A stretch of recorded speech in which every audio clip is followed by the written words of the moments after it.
आपने एक चीज़ नोट की होगी, जब भी आप किसी से मिलते हैं तो वो आपसे पूछता है कि कैसे हो, तो आप कहेंगे कि या आप इस तरह जवाब देंगे कि मैं अच्छा हूँ। फिर आप उससे पूछते हैं कि आप कैसे हैं, तो वो कहता है कि मैं भी अच्छा हूँ, मैं भी ठीक हूँ। ये वर्ड बी जो है, इसके लिए हम फिर इंग्लिश में ये कौन सा वर्ड इस्तेमाल करते हैं या कौन से वर्ड्स है जो इसके लिए इस्तेमाल होते हैं। तो वर्ड देख ले, also, to, as well, even, either, ये वर्ड जो है ये सारे इस एक वर्ड के लिए इस्तेमाल होते हैं। उर्दू या हिंदी में इसकी मीनिंग है बी। तो फिर ये वर्ड 5 वर्ड्स है, इसमें कंफ्यूजिंग क्या है, कौन सी सिचुएशन में हम कौन सा वर्ड इस्तेमाल करेंगे।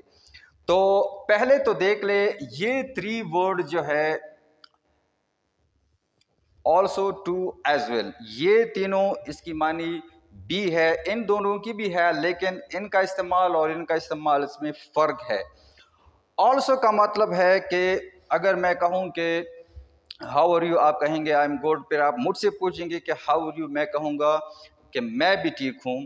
तो ये इंग्लिश में हम किस तरह कहेंगे, पहले तो ये देख ले, आई एम ऑल्सो गुड, मैं भी ठीक हूँ, या आई एम गुड टू। तीसरा देख ले, I am good as well. अब यहाँ एक चीज़ नोट कर ले कि मैंने ये सेंटेंस तो एक ही क्या है मानी के लिए लिखी या एक ही ट्रांसलेशन के लिए लिखे, लेकिन ये वर्ड मैंने अलग अलग जगहों पर लगा दिए। I am also good, good से पहले मैंने क्या लगा दिया, ऑल्सो लगा दिया। आई एम गुड टू, ये टू का वर्ड जो है मैंने एट द एंड लगा दिया। I am good as well, यहाँ भी मैंने एट द एंड ये फ्रेज लगा दिया।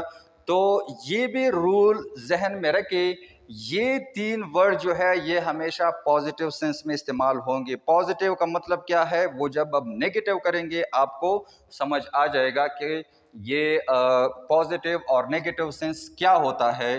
तो ये रूल जहन में रखे कि ये 3 वर्ड जो है ये पॉजिटिव में इस्तेमाल होते हैं। फिर ऑल्सो जो है ये हमेशा at the middle of sentence आएगा, यानी सेंटेंस के बीच में ये इस्तेमाल होगा। और ये वर्ड टू और एज वेल, ये फ्रेज जो है, ये 2 वर्ड हमेशा at the end of sentence आएंगे। तो होप दैट कि ये तीनों तो आपको समझ आ गए। अब देखते हैं इवन और ईदर। इवन जो है ये नेगेटिव और पॉजिटिव दोनों सेंस में इस्तेमाल हो सकता है। मैं ये लिख सकता हूं कि इवन आम या आई एम गुड, मैं भी अच्छा हूं। लेकिन ये नीदर, ये वर्ड जो है ये हमेशा नेगेटिव सेंस में इस्तेमाल होगा। ये इनके साथ भी हो सकता है, इसके साथ भी ये इस्तेमाल हो सकता है, लेकिन ईदर जो है ये हमेशा नेगेटिव सेंस में इस्तेमाल होगा। जैसे अगर मैं कहूं कि मैं अच्छा नहीं हूं, तो दूसरा कहता है कि मैं भी अच्छा नहीं हूं। तो ये इंग्लिश में हम किस तरह करेंगे, एक तो ये देख ले, even I am not good. इधर से कर लेते हैं, आई एम नॉट गुड इधर, मैं भी अच्छा नहीं हूं।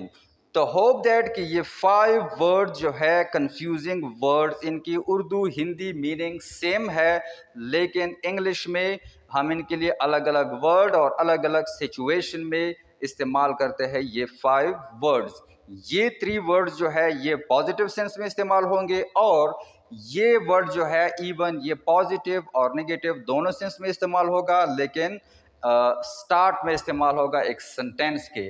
ईदर जो है ये at the end of sentence इस्तेमाल होगा, और हमेशा जो है ये नेगेटिव सेंस में इस्तेमाल होगा। तो होप दैट